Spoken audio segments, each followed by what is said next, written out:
Sandra Cisneros wrote A House on Mango Street. In this book, Esperanza is the narrator.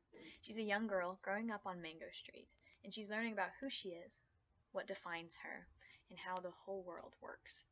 The entire book consists of excerpts of thought, recollection, and memories as Esperanza describes her neighborhood and all the people she knows.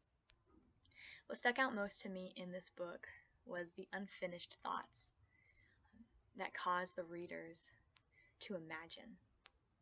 Each chapter is a new thought, a new story, or a new character.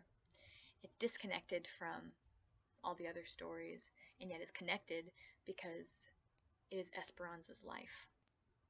On page 5, Esperanza ends her chapter with, "But I know how things go." There's not much context, there's no explanation, and it causes readers to think deeply, to try and figure out what layers of meaning is in this statement. What could she possibly be thinking? On page 9, Esperanza ends with, "Until then, I am a red balloon, a balloon tied to an anchor." Young readers who are listening to Esperanza's story are going to be thinking, why is she a balloon? Okay, balloons fly, balloons are free. Why is she tied to an anchor? She maybe wants to be free, but she feels like she's stuck. And so it causes a lot of deeper thinking. They have to connect it to their own experiences and try and figure out why she's saying these things.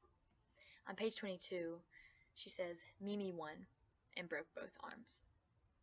It's so blunt. It just shows Esperanza's emotion and her acceptance of these things, that they are having lots of fun. She's describing this beautiful tree that she loves, and then Mimi won the Tarzan contest, so swinging on the trees, and then broke his arms, and then she stops.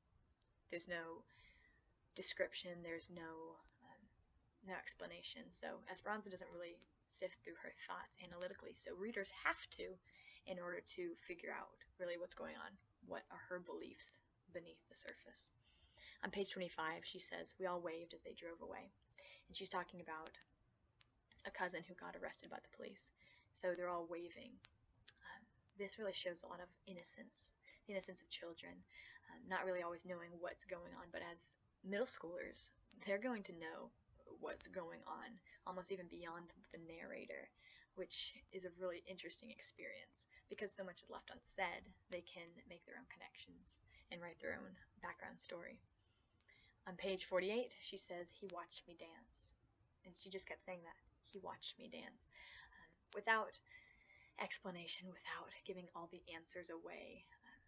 Sandra Cisneros allows readers to feel the emotion of the character, and then to begin understanding that Esperanza is beginning to grow, beginning to care about other people's attention and desiring that.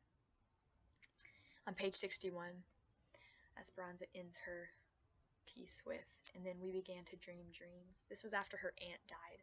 Throughout this whole little section, she speaks of regret and fear, that the kids feel like it's almost their fault that their aunt died. And so young adult readers are able to take that story and then we dream dreams, and they can speculate, like, what does this mean? Is it talking about nightmares? Is it talking about fears and regrets in the future? Is it talking about just that kind of innocence thing again? We're just letting it go. And they're able to speculate, which is really important to do. I also loved how in this book the young narrator's voice reflected so much of what she had heard and seen through her parents or through her family members. She says a lot of things that she couldn't possibly have known herself by just being there. So a lot of her words sound like adult words or adult phrases that she took, or adult stories. This is really interesting to me because gossip moves fast in this little town that they're in. Children see a lot more than we always realize. They hear a lot more than we realize. They take what we say very literally.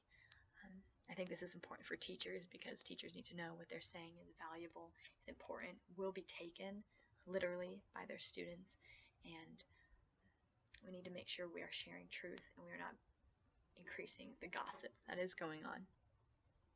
This book is valuable because it teaches common experiences like family, devotion, romance, pressure, exploration, danger, wanting to fit in while not wanting to be stuck in the status quo, and dissatisfaction with life circumstances.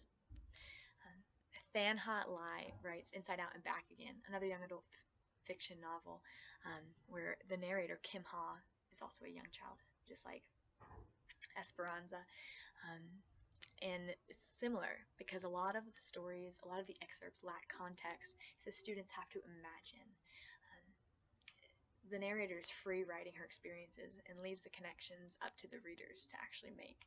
So it gives students um, the ability to imagine, to speculate, and to even make up background knowledge that isn't necessarily there, but they will have to use evidence in order to prove their claims.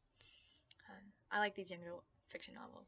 They leave so much out, but there's so much exploration that can happen, and I think we need to give that opportunity to our students because they're brilliant and they can figure out what's going on.